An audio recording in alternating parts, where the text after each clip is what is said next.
yard fanatics. So we are at the end of August, and just as it's important in the springtime to wake the yard up, probably the second most important time for cool season grasses is the fall, because that is the time that your grass can take a break from the heat, and you are going to introduce a lot more seeds to the yard, and it's that time for rejuvenation. So in this video, this is going to be a part one. I'm going to talk about some of the preparation that you can do before you start aerating and seeding, some of which are taking care of some weeds that you have, leveling the lawn, taking care of some irrigation pop-up issues, raking the lawn, making sure that get a lot of thatch taken out, or pulling weeds. And these are just some of the things that I'm going to be working on before I put my seed. We are at the end of August right now, and I'm going to start aerating and seeding around September 10th.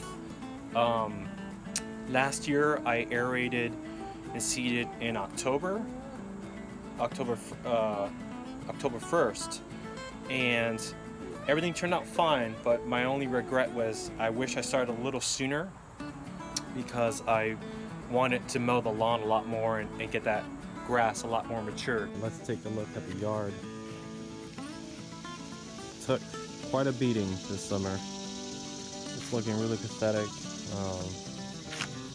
Yeah, if you looked at my old videos, it was a pretty new lawn. So we do have some Bermuda creeping in. That's a lime green stuff, and just a few spots, not too bad. But the only way to really get rid of this is Roundup, or an expensive product called Pylex, which I'm not gonna get. So we're gonna spray that. We do have a couple of weeds popping up, to be expected when you have open ground like this. We'll spray those out. But yeah, it took a pretty bad beating. If anyone knows what these little pellets are, you can let me know. I've seen them. They look like worm castings. There's a yard in really pathetic condition. It's like a beating. So I attribute this to disease. It can't be watering, because I've been watering like crazy, which could be part of the reason why I have disease. So it doesn't look that bad from far away, right? But as soon as you get up close, pathetic.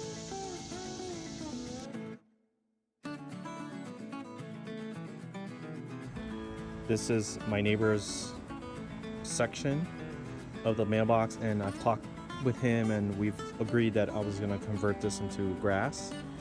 So I'm going to put a new mailbox pole. I'm going to scoot it over a little bit, and this is all going to be grass. So we are in mid-August. I'm going to go ahead and start spraying this to kill everything off.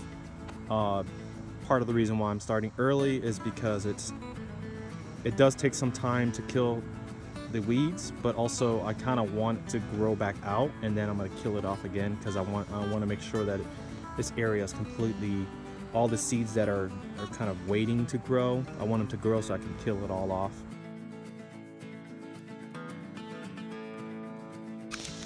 Here is the mailbox section.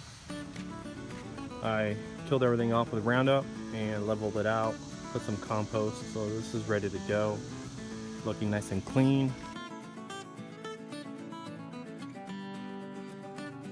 So when we moved into this house, we unfortunately inherited this very terrible concrete job that they had, and they just poured right on top of the dirt, and the edges are all crooked, and so this edge right here broke off at some point, and it's been driving me crazy. I love clean and circular lines, so what I'm gonna do is just cut right here, and I use the red chalk line. I'm gonna cut on that edge and just have this really clean edge that defines the lawn a little bit. And for that, I rented a jackhammer. This is the tool that I rented from Home Depot. It's basically like a little mini jackhammer. So I'm gonna go ahead and just I made my cut already with my circular saw with a concrete blade. I'm gonna go chisel this section out, and so I can remove this section and just put dirt there. So let's get to it. So this is the part of the project where I'm starting to regret doing this. This is a lot more work than I realized. I should have gotten a bigger tool for this. Took some work, but I got it done. So I made my initial cut with a blade just to get that nice clean cut, and then I went back in with a chisel to break off the concrete. So the reason why we're doing this is because we don't have the time nor the money to pour another concrete pad right now. So this is just an easy and cheap way to make it look nice and clean in the backyard. So now I just need to get rid of these rocks, put some dirt down, and put down my seed.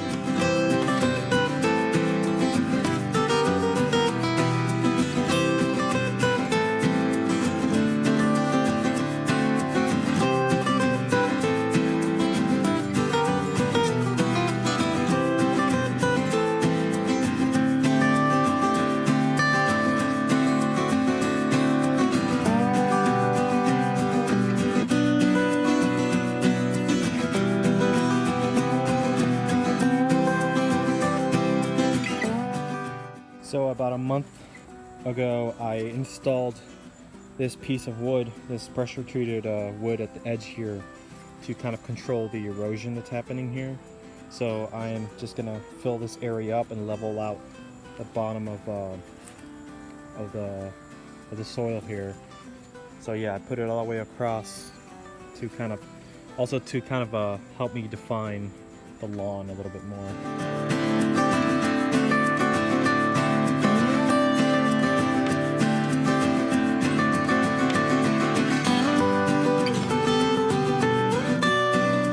All this brown stuff, this is just dead grass, and I'm gonna try to rake some of this out to expose the ground a little bit. This brown grass is not gonna turn green. It may be dormant, it may be dead, but I don't want my seed to have to fight through all this. So I'm gonna go ahead and do a light raking across the whole yard and clear some of this dead grass.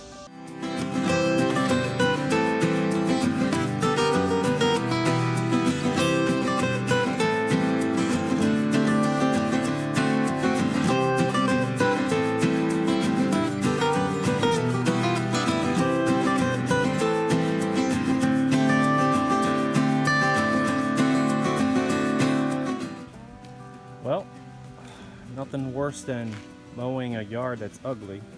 It's not very exciting, but so I took it down to 3.5 inches, and I'm leaving out of town for a week, and when I come back I'm going to drop it down to 2.5 or 3 inches.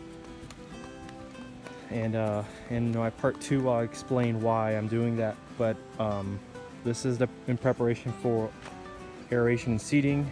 The yard is ready. So now the next step is to kill the weeds. And I'm going to spray that with Roundup, and then mow it down to 2.5, 3 inches, and then aerate and seed. Stay tuned, make sure to subscribe and hit the notification bell for part 2.